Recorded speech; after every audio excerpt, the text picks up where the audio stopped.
So the first thing you do is you install this on your computer. Do each of you have a Mac? Are you able to do that? Yeah, I downloaded it already. Perfect. Okay, and so you run this, and it will bring up, a basic front page, which is a documents database, right? Which is a listing of all the studies that you have in your Horos database. Normally, when I import something to Horos, it gives you two options. So if we go out and say we're going to import something that we have set here, I gave you, what was it? It was A01 underscore something, right? Yeah, 2 frames. So if I wanted to import the images that are in this folder, right? Horos is pretty good at ignoring everything other than the DICOMs. And so if there's even other junk in there, normally it'll just ignore it and just import the DICOMs. And it'll read each DICOM header and try and place that image in a reasonable structure inside Horos. And so these are all folders, and then we get to the DICOM files, right? Different manufacturers store their images with different DICOM structures. So sometimes each imaging plane has its own DICOM file. Sometimes a whole volume will have one DICOM file. So don't let that trip you up. This looks like it's a 0.5 meg, so this is one image probably, right? And they're enumerated in whatever the vendor decided to enumerate. It could be series 1, and this could be image number or whatever. The great thing about Horos is it will read all these files and read stuff in the header and sort them out for you, right? So essentially what I do is I just go to a higher level that includes all of that stuff, and you just say open, and then Horos will ask you this question: should I copy the links or should I copy the files?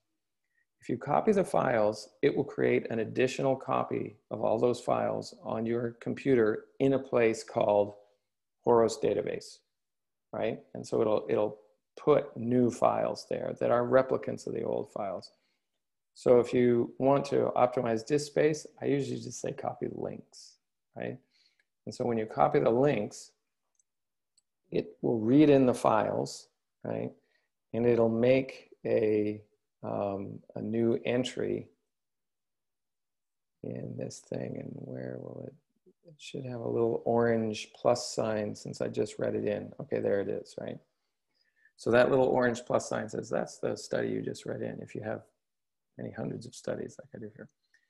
So then you open that up, and so what it just did was it read in the 2 phases that I gave to you guys out of the about 15 phases here, right? So the first thing to do in Horos is, the best thing about Horos is you can just quickly look at the data, right?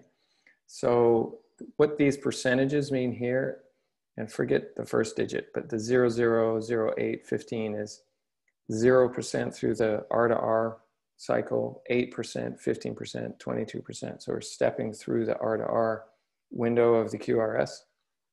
So these are just equivalent to time delays in the images.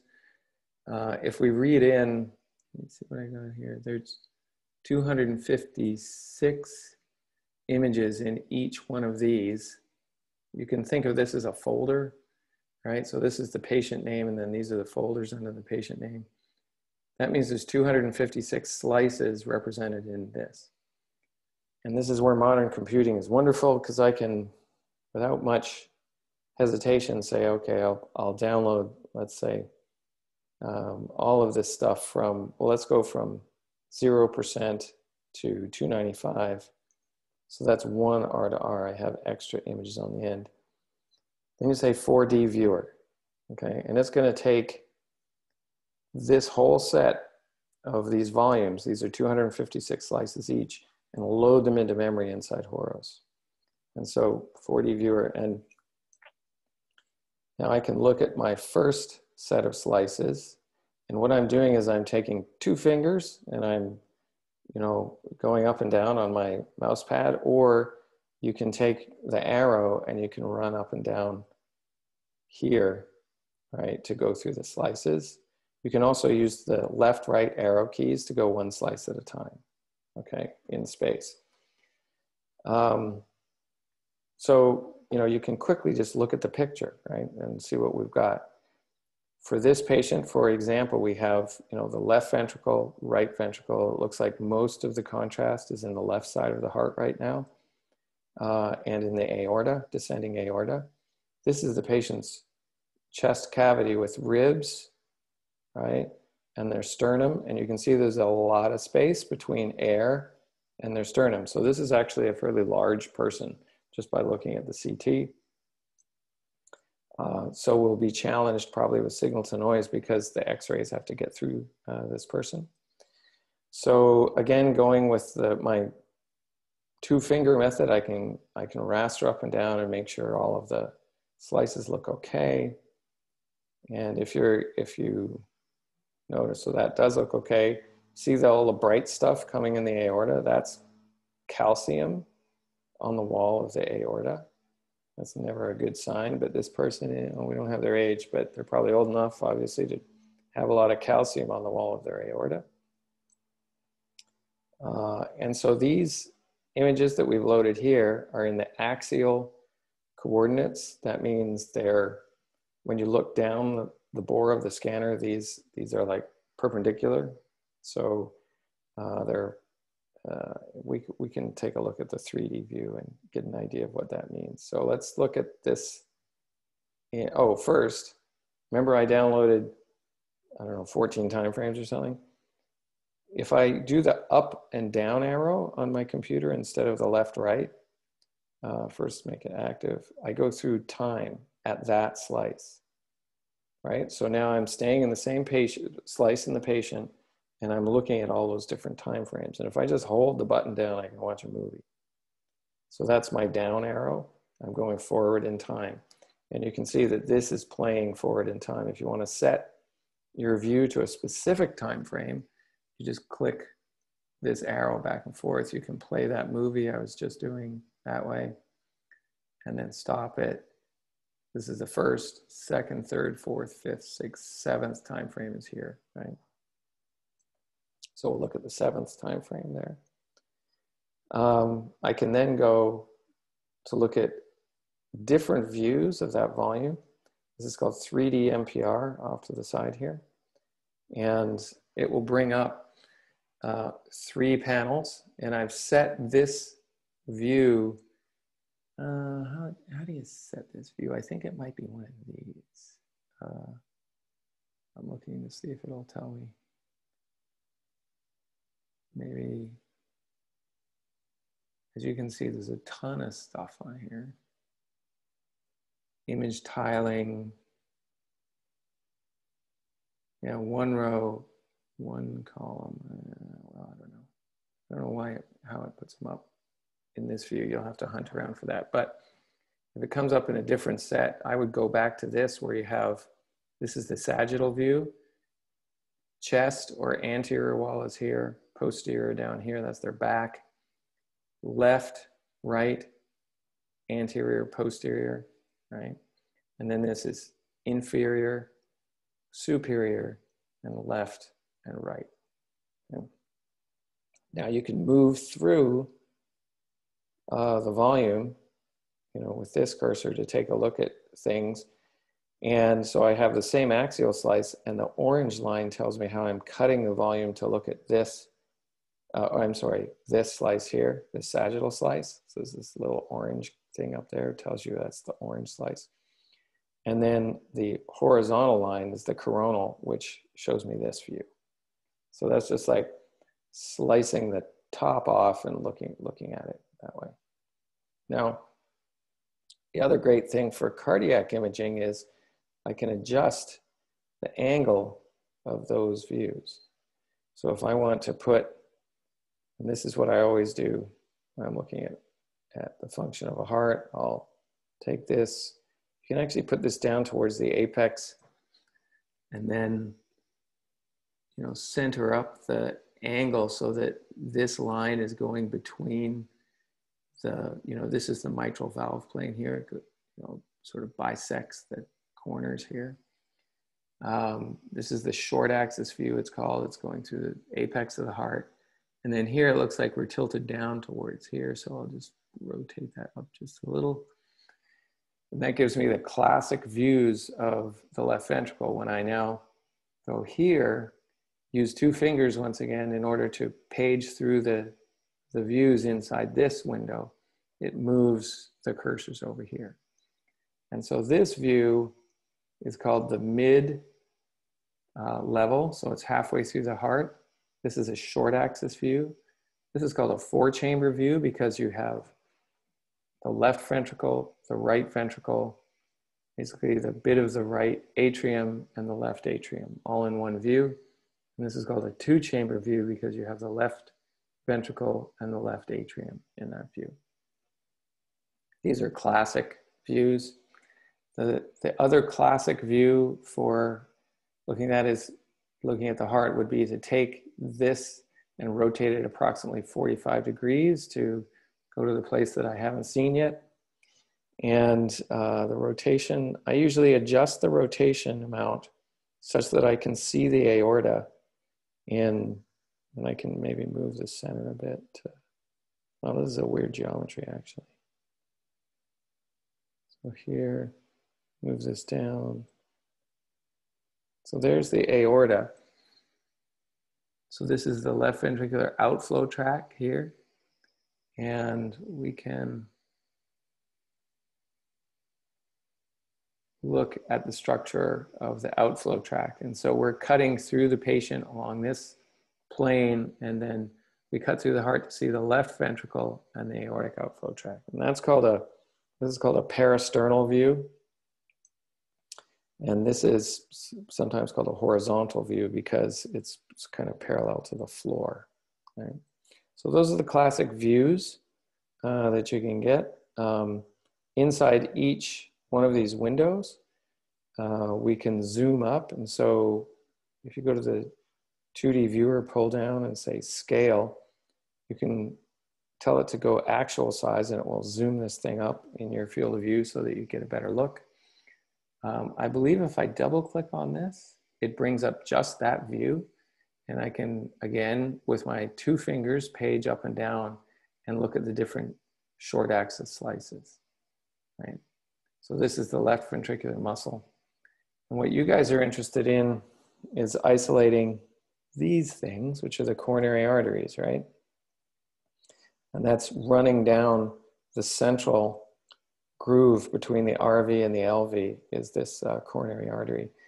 And you can, as we play through different time frames, unfortunately in this mode, when I'm in the 3D mode, I can't use the up and down arrow. It'll just do a magnification. I have to click through time frames this way. And we can see the change in image quality as we go through time frames, right? If I go to a later time frame, the heart is moved actually towards the apex. And it's good. The chamber gets a lot smaller. The coronary has changed their look because they're moving. And so this is in systole when the chamber is its smallest, right? We've ejected most of the blood. And we come out here and we can look at the coronaries. And this person's right coronary artery, as we go around here, as you can see, has a big chunk of calcium in it right there. And yeah, so as we page up and down, we can see that artery pretty clearly. If you wanted to try and get all of this artery in one view, you can do a trick, which is up here. This is maximum intensity projection, but I'm only projecting over one slice, which is 0.65 millimeters. I can actually open that up to project over more slices. Right, so here it's 15 millimeters, 16 millimeters. So it's a lot of slices. And so now I'm projecting through a slab of the patient and I'm looking at the maximum signal inside that slab. And I can see that piece of calcium here and the rest of the right coronary artery. And I can also see that the surface of the coronary artery is pretty rough. So it's not a nice smooth artery. So that would indicate that there's, disease in that artery. So that's moving. And now I'm moving up and down by using two fingers to move that whole slab up and down. If I go back by double clicking to my previous view, that double click pulled me back to this view. This shows you the width of that slab that we're projecting through. And so if this is blue in the corner here, this is the slab that we're projecting through here. And if we look at where the right coronary artery is, it's over here. I can probably rotate that slab maybe to get more of it in there, right, like that. So now I've centered up on the right coronary artery and I'm looking at that slab. If you guys have questions, just jump in, okay? And I'll stop and try and explain it. Okay, so that's viewing things orthogonally. If you have a view that you think has captured something that you want to save in that view, it might be hard to recreate it some other time. You can actually save this whole view as another DICOM file. And so what I do is every time I click in a window, you see that window becomes active. So now the purple window is active. I click here, the blue window is active. That's one single click. If I say Command E inside here, I can then write out this image and this image and this image together. And so what I'll do is an NPR, let's say RCA slab 1. Best rendering, 4th dimension. So that means I'm going to get every time frame as well as this time frame. You could do the current image only, but let's do the 4th dimension just for the heck of it. Size, let's just include all views. If I do current image only, I think, oh, if I take off include all views, I can also capture the full 16-bit data. Now, so if you want, the larger dynamic range with 16-bit data, then don't include all views. So let's include all views still. 4th dimension, slab 1, say okay. And now I think it says it's creating a new series, right? And it's producing those maximum intensity projections at each time point. And we can read that back in if you want to look at it at a later time. Okay? And you can also save those new DICOMs out to disk. I can show you how to do that really quickly. So I guess it's taking a bit of time to compute this because of the maximum intensity projection. Usually it just does this in about 2 seconds. So, okay, so that's that. Anything else on these? We'll just click out. If I go back now and say up to here to window and say, show me the document database again, and I go back out there, I now have this new folder which has 14 images in it, and it's called RCA slab. And I look at it and here's what the pictures look like. So they look like those pictures that we saved, right? If I double click on RCA slab, yeah, so it brings it up here. And I'm using 2 fingers just to page through those pictures, and I get all of the time frames of that slab, right? So that could be useful. The other thing that is useful sometimes to look at is the full 3D volume, and you use volume rendering for that. And then I'll read those in.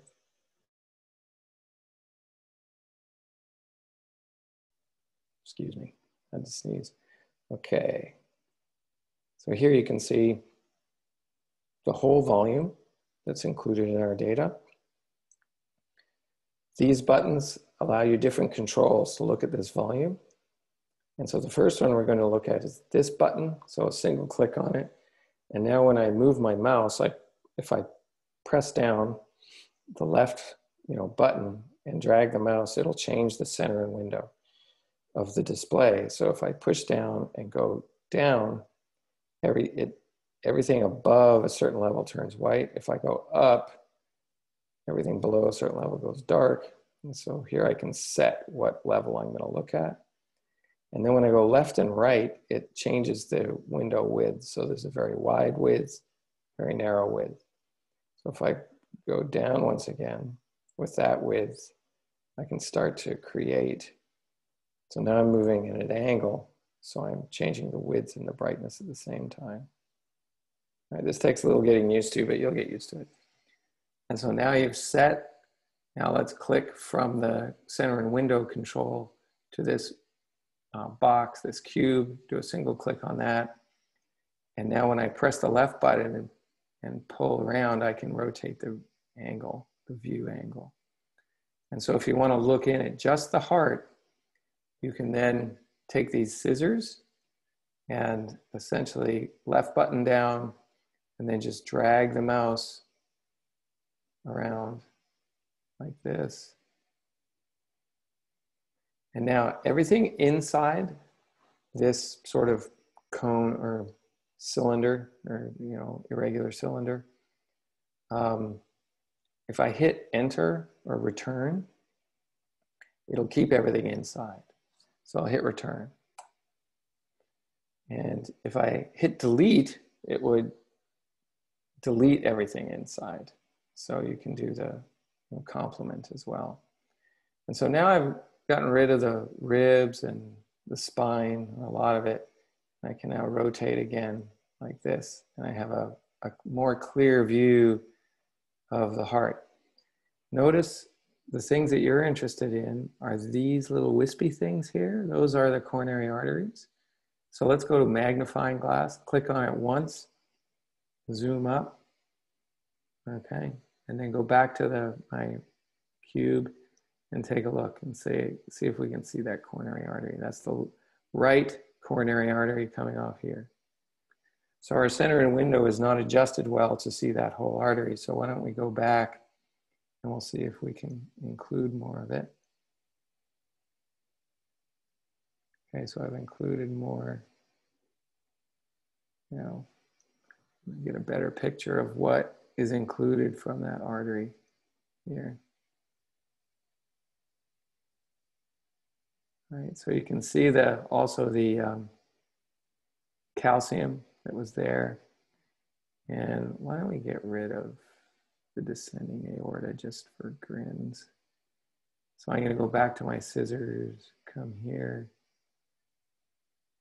Now everything inside this shape, I'm going to hit delete and take it out so that it doesn't obscure my view of the coronary artery. Let's go back to the rotation. So there's my coronary artery again. Right. I probably want to get rid of all this stuff too.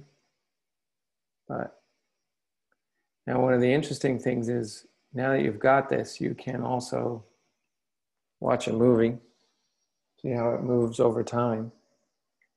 And you can see there are two main times at which this artery looks like it's almost stationary. One is there at end systole, and one is there at end diastole.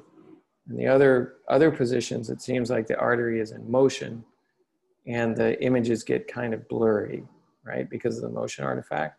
So it this is a good way to identify sometimes what the best view is for the whole artery. So if I hit stop here and I go back a couple, that looks like a pretty good view, right? That time frame, because I've got the calcium here. I've got sort of a rough edge there, right? So this gives you a quick overview of the image quality. Go down here, and you can see this artery coming off here is the LAD, right? And it too looks like it has maybe a piece of calcium bulging out of it. That looks like calcium there, right? Okay, so that's the 3D rendering. What else do we need to know about 3D rendering? Oh, if you want to save a movie, you can do this. You can say movie export and a temporal series. And then CW1, I'm just going to say test movie one. And then you hit this down arrow and you have to do this and then hit it up in order to get this frames per second here. Sometimes it's set to 60 for some reason, and then your movie's useless. If you have 10 frames, I think we have about 14 frames per heartbeat. So let's set it to 14 frames a second. And you hit save, and it will capture this screen and make it into a .mov file for you. And so that's one way when you want to show somebody something and you don't want to send them gigabytes of data, you can just send them this movie, right? And then inside QuickTime Player, you hit Option Command L, and then when you play it, it will loop. And so you can take a look at your data looping, right, like that. And now you can see the coherence of the right coronary arteries over here, left coronary arteries there. Okay. And so let's get out of QuickTime Player. We will, I think, I've done anything else there. Now, interestingly, what has happened is when we did that segmentation in the 3D space, it seems to have mapped it back here to the 2D space, right? Which is kind of cool, right? Let's see if it's mapped it back to time frames. So if I hit play, yes, it has, right? So now, I'm not sure, but I might be able to save all of this data with this segmentation intact. You guys should try that. I'm not sure if that works, to tell you the truth. But it would be interesting because then you'd be able to use the 3D space segmentation editor, which is powerful, right? Because it seems to have edited across all time frames, for one thing. And you can see features in 3D that are very difficult to edit in 2D, right? But one way of isolating features in 2D, and you guys will want to sort of isolate probably this feature, right? This is the coronary artery and the tissue around it, right?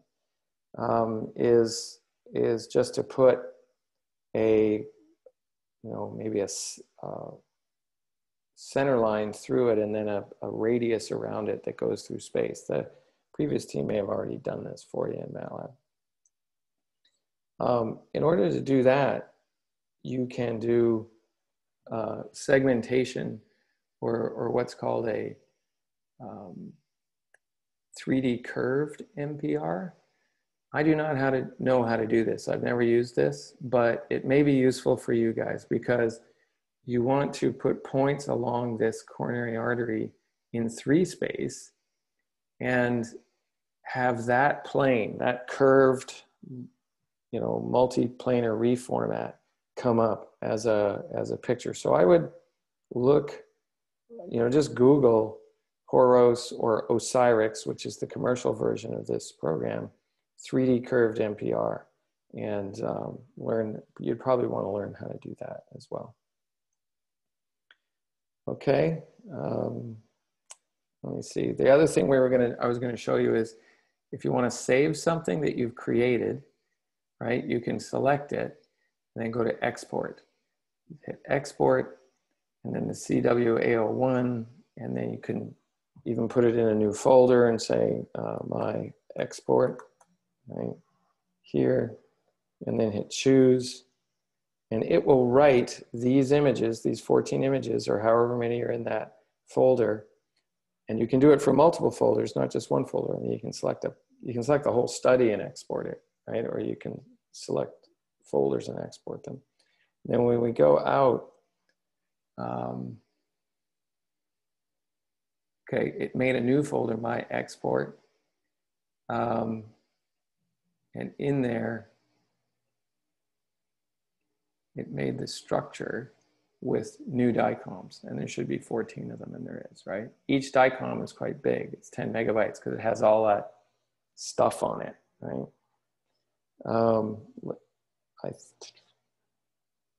I think you can then, let's see if this is true. If I go to Image J, which is another free program, and you want to analyze one of these DICOMs, I believe we can just copy it into, yeah, you just copy it into Image J and then use that program to do subsequent analysis, right? So, you know, you have the pixel values here. Again, looks like it's 8-bit color data, right, is what has been saved. You know, you have 3 numbers up here. 196, 196, 196, which is the gray value of this. And then what does it encode the background as is 10. I don't see any air, so okay. All right, so that's another way of like quickly doing some analysis with that program, is to take the DICOMs that you saved. These can be read back in by Horos, of course, and then this movie you can just send in an email to your friends or whatever and look at what you've saved. Okay.